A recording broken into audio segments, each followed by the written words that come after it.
I'd like to take a look at a mask that has a quite interesting history, and that is the 1988 Don Post Studios Freddy mask.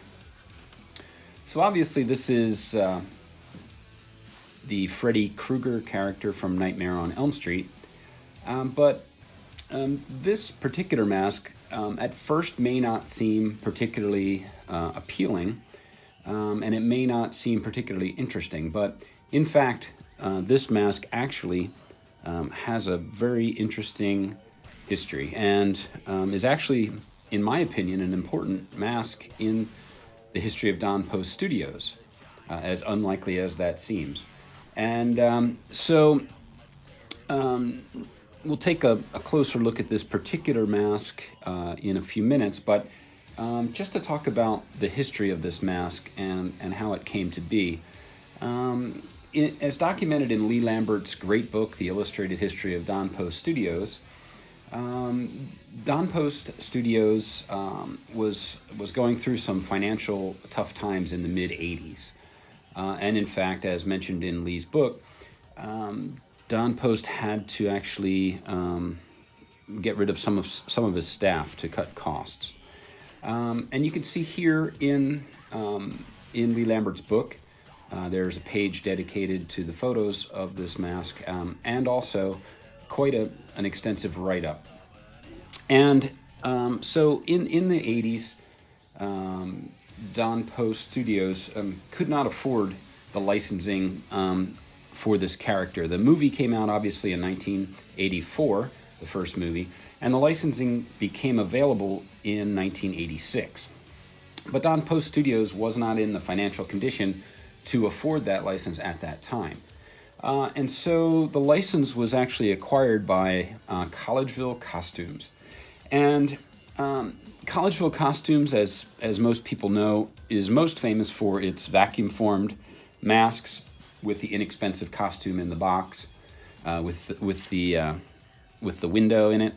I actually have memories of Collegeville Costumes myself because I grew up in Pennsylvania, right down the street from Collegeville Costumes in Collegeville, Pennsylvania, and I used to drive by their building all the time. But to me, it wasn't super exciting because I knew them as the company that produced sort of, in my opinion, they were sort of considered the kids' costumes back then, the vacuum form mask costumes. And you can see here there's actually a vacuum form version of this mask released by Collegeville Costumes as well. But Collegeville obtained the license for Freddy Krueger and wanted to produce a latex full overhead mask, but they didn't have the facilities to do that, and so they contracted Don Post Studios to do the production on that mask. And it was released as a Collegeville product. Now you can see here from Lee Lambert's book, this is what the Collegeville mask looked like. And it's a little bit different than the Don Post version, which I'll explain in a minute. Here's a photo of the Collegeville packaging. And just to show you, here is the actual Collegeville version of this mask. So you can see it has a hang tag that says Freddy Krueger Deluxe Rubber Mask with Hat from A Nightmare on Elm Street. And it's from Collegeville Costumes. It appears to have the same hat, but the mask itself, the sculpt is slightly different. Primarily, as you can see from this photo of the mask, it did not have the teeth sculpted in. Those were added in the later release when it was released by Don Post Studios. But this is kind of neat. It, like I said, it seems to have the same hat inside the foam, thin foam hat. Says Made in USA, but it doesn't say Don Post Studios anywhere on this mask. It does say 1988 Collegeville Flag and Manufacturing Company. So it's just kind of neat to have that. That's a mask that's produced, as I said, was produced in the Don Post Studios factory, but was sold and distributed by Collegeville Costumes. And so Collegeville Costumes, as documented in Lee Lambert's book, sort of overestimated, I guess, the sales how many units they were going to be able to sell of this mask, and they just kept ordering and ordering and ordering, even though they still had a great deal in their inventory from Don Post Studios. And even it said that Don Post Jr. sort of warned them, that they're over ordering this mask, but it was their decision to keep ordering it, and Don Post Studios was happy to produce as many as they would order, and so that actually allowed Don Post Studios to become profitable once again, and they were able to attain the license for themselves and produce this mask based on the mask that they made for Collegeville costumes. As you can see, this one has the teeth sculpted in, appears to have the same hat, and this one, from what I can tell, was never featured in a Don Post Studios catalog.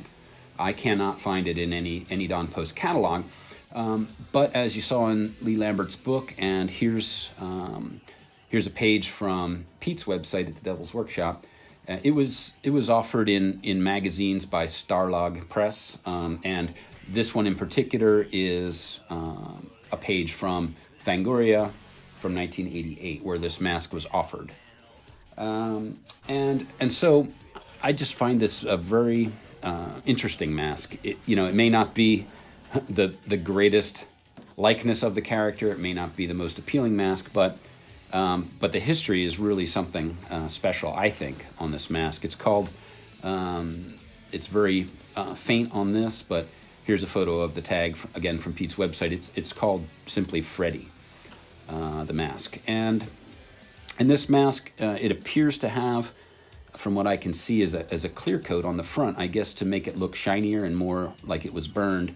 And what's kind of neat about this one, and I'm sure it doesn't really show up in the video, that clear coat is cracking and peeling and flaking, and it actually makes it look like it's actually skin and burned, sort of coming off and blistering. I'll take the hat off so you can see the full sculpt of this mask. The back does not appear to have that clear coat. It also doesn't appear to be painted on the back side. It's the same color as the latex. On the back, you can see the paint, and it's very minor paint. It's really just highlights that starts about halfway up on this mask. And I also, there's some pink as well, I guess, added in there. I also like to display this. Now, I received this glove, this Freddy glove here. When I purchased this mask, it was part of the package. I don't think that this was offered by Don Post Studios. I don't know where it came from or what the manufacturer was on it. Maybe somebody in the comments can help me out to figure this out. But it's old and tattered and beat up.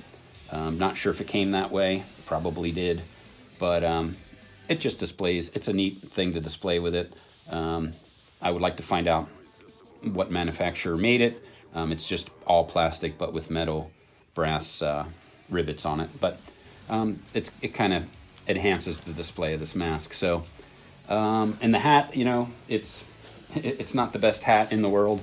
It is foam, but it also is original. So I display it, of course, with the hat and the glove. So that's the Don Post Freddy mask. And once again, thanks for watching, guys. We'll see you next time.